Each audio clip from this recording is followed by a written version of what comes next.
কলকাতা মুম্বাই জাতীয় সড়কের ওপর বিশাল ফাটল ধরে গভীর গর্ত সৃষ্টি হয়, বেরিয়ে পড়ে ব্রিজের রড। শুধু গভীর গর্ত নয়, তৈরি হয়েছে ফাটল। ভারী যানবাহন চলাচল করলেই কাঁপছে কাঁসাই ব্রিজ। এমনকি এই বিপজ্জনক ফাটল ধরা গর্তে পড়ে দুর্ঘটনার কবলে পড়তে হয়েছে বাইক আরোহীদের।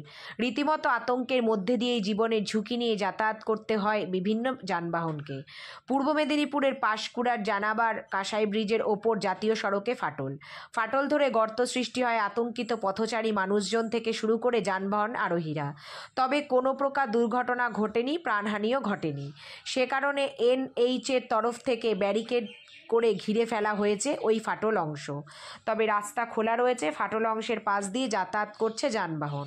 স্থানীয়রা জানান, 15 বছর আগে তৈরি করা হয়েছিল এই ব্রিজ, তার মধ্যেই বিপজ্জনক ফাটল। ঘটনাস্থলে পর্যবেক্ষণ করেছেন পাঁশকুড়া থানার পুলিশ প্রশাসন। এনএইচের তরফ থেকেও ঘিরে ফেলা হয় বিপজ্জনক ফাটল অংশ। তবে কতদিনের মধ্যে হবে মেরামত, তার অপেক্ষায় স্থানীয় মানুষজন সহ পথচারীরা।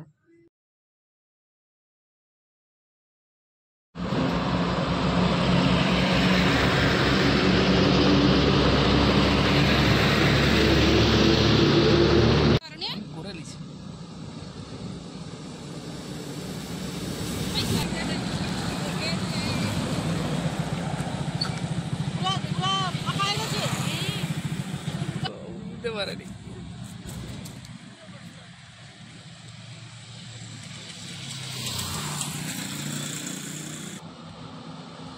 আমি কালকে রাতে তো দেখেই ছেড়ে দিচ্ছি আর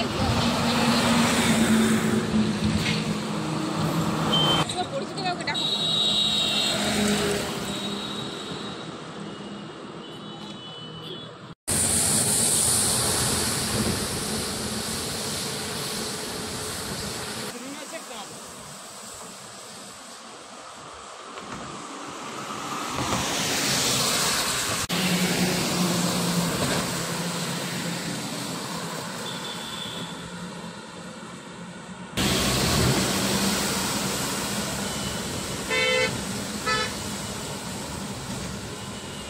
বলছি, এনএইচের উপরে এত বড় একটা বিশাল গর্ত, দুর্ঘটনার আশঙ্কা করছে, কি মনে করছেন আপনারা? তো যে কোনো মুহূর্তে দুর্ঘটনা ঘটতে পারে, যা কন্ডিশন হয়ে গেছে। গাড়ি তো পড়তে রয়ে গেছে কালকে, এটা খুব বিপজ্জনক পরিস্থিতি।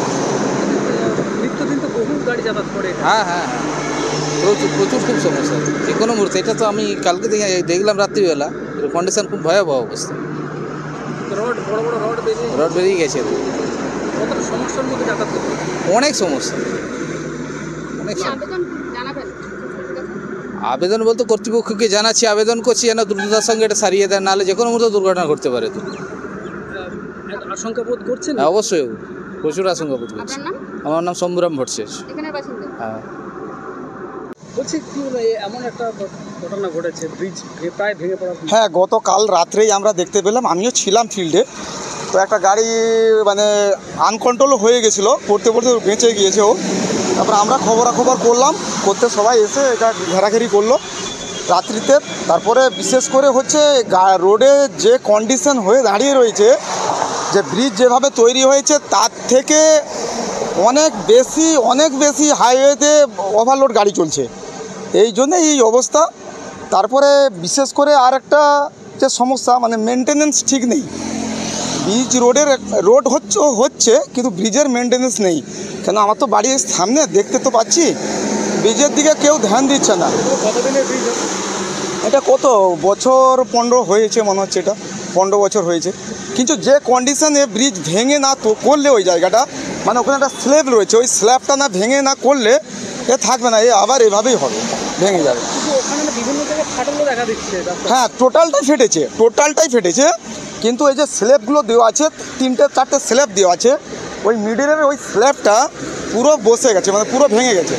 এখন মানে ব্রিজ কর্তৃপক্ষ যে আছে, ওনাদেরকে ঠিক করতে গেলে ওই স্ল্যাবটা পুরো ভেঙে ওকে তুলে আবার নতুন করে স্ল্যাব ঢেলে কাজটা করতে হবে। আর যদি ওইভাবে কাজ হয়, এ থাকবে না, এ আবার ভেঙে পড়ে যাবে।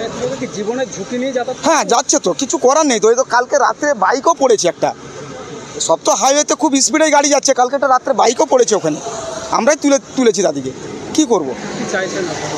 আমরা কি চাচ্ছি? আমরা চাচ্ছি এখন যে রোড কর্তৃপক্ষ আছে, এখন তো NH6 নেই মনে হচ্ছে, তোমার কী বলে ওটাকে, অশোকা নিয়েছে। একটু ব্রিজটাকে এই একটা ওয়ান ওয়ে করে দিয়ে এটাকে রিপেয়ারিং করে ঢালাই করে ভালো করে আবার ঠিকঠাক করে দেওয়া। খুব দ্রুত যাতে হ্যাঁ, দ্রুত যাতে না হয় তো অসুবিধা হচ্ছে, জন চলাচলে এত গাড়ি কি করে পাস করবে। এটা কি দাসাই ব্রিজ? হ্যাঁ, এটা কংসাবতী জানাবার বাইপাস বলে, এটা কংসাবতী ব্রিজ, জানাবার কংসাবতী ব্রিজ বাইপাস। আপনার নাম? আমার নাম অরুণ দিন্ডা। এলাকাবাসী হ্যাঁ, এলাকাবাসী, আমি এখানের স্থানীয় এলাকা লোক।